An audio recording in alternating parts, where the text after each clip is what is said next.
pessoal, sejam bem-vindos à nossa terceira aula de função afim.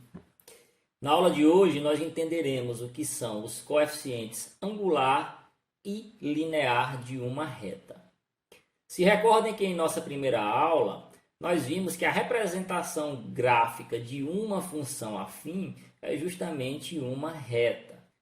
Então, dessa função afim, nós podemos tirar alguns valores que nos auxiliam no estudo da reta. O primeiro coeficiente que nós iremos ver hoje é o coeficiente angular. Tá? Então, o que é o coeficiente angular? Na função afim, ele representa o valor de A. Ok? Aqui o valor de A, que é justamente aquele cara que acompanha o x. Para a representação gráfica de uma função afim, o coeficiente angular está ligado diretamente à inclinação que a reta faz com o eixo x. Tá? Vamos ver isso aqui através de um desenho aqui na próxima página. Eu tenho uma função crescente. Tá? Quando é que a função vai ser crescente?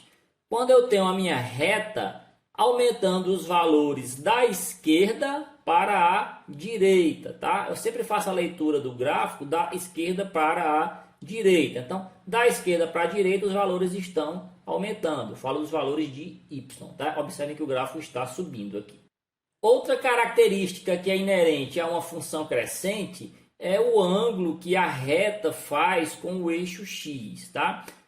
Então, nesse caso aqui, eu tenho um ângulo agudo. Tá? O que é um ângulo agudo? É um ângulo que é maior que zero e menor que 90 graus. Tá?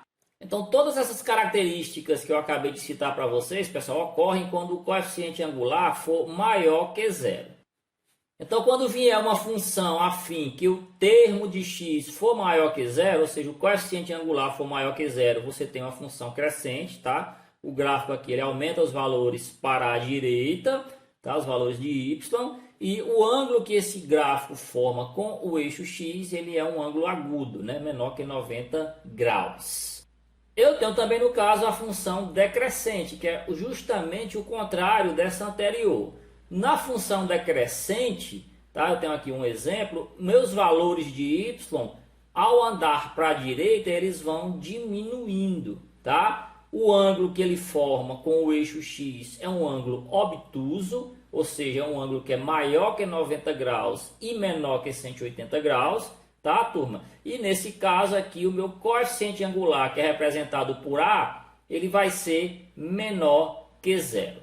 Então, vendo isso com valores numéricos, pessoal, eu tenho aqui uma função f de x que é igual a 2x menos 2. Tá? De cara, eu já posso tirar aqui o valor do coeficiente angular. Então, o coeficiente angular é representado por A, ele tem valor 2. Tá, turma? Se vocês observarem, o 2 ele é maior que zero, então eu já sei, mesmo sem desenhar essa função, que ela é uma função crescente. Tá, turma? Então, valor de A positivo, eu tenho que a função é crescente.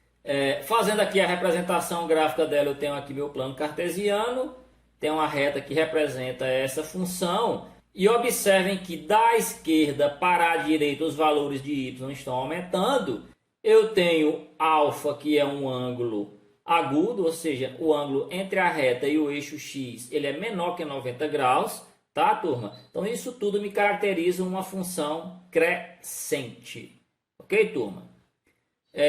Um exemplo de função decrescente, eu teria aqui f de x igual a menos 3x mais 6, tá? Eu tenho o valor de A menos 3, tá? Lembre-se que o coeficiente angular ele é o valor aqui de A, que acompanha x, tá? Observem que esse A, nesse caso aqui, ele é menor que zero. Fazendo aqui a representação gráfica dela, eu tenho aqui meu plano cartesiano. Então, da esquerda para a direita, os valores diminuem, tá? Alfa é um ângulo obtuso, ou seja, esse ângulo aqui da reta com o eixo x, ele é maior que 90 graus, tá? Ele está entre 90 e 180 graus, ok, turma? Isso tudo me caracteriza que eu tenho uma função decrescente, tá, turma? Então, coeficiente linear negativo tem uma função decrescente. Turma, então, fechando a nossa rápida aula de hoje, eu tenho agora aqui o coeficiente linear. Então, o coeficiente linear ele é o termo de B da minha função afim, tá? Coeficiente angular é o termo de A, é o valor de A, o coeficiente de x, E o coeficiente linear, que é o que nós vamos ver agora, é o termo de b, né? Aquele valor constante de b na função afim. Tá? Na representação gráfica, o meu coeficiente linear é justamente o valor que a reta corta o eixo y. Ok, pessoal? Então, tem o coeficiente angular, faz referência a essa inclinação. O coeficiente linear é o valor que a reta corta o eixo y, tá? E da aula passada a gente já viu que o valor que a reta corta o eixo x é a raiz da minha função. Então, todas essas informações você consegue tirar só com a representação gráfica de uma função. Mas nosso foco nesse momento é com coeficiente linear. Eu tenho aqui que b é igual a 6, que é o valor que a reta corta o eixo y. Nesse outro exemplo aqui eu tenho uma função que agora possui gráfico cortando o eixo y no valor menos 4. Então eu já sei que o coeficiente linear é menos 4. Então, vendo um exemplo com valores, eu tenho aqui f de x igual a 2x menos 5. Tá? Se eu quiser tirar aqui meu valor do coeficiente angular, eu sei que é 2, que é o valor que acompanha o x. E no caso, o coeficiente linear é o valor aqui do termo constante de b, que no caso é menos 5. Tá ok, turma?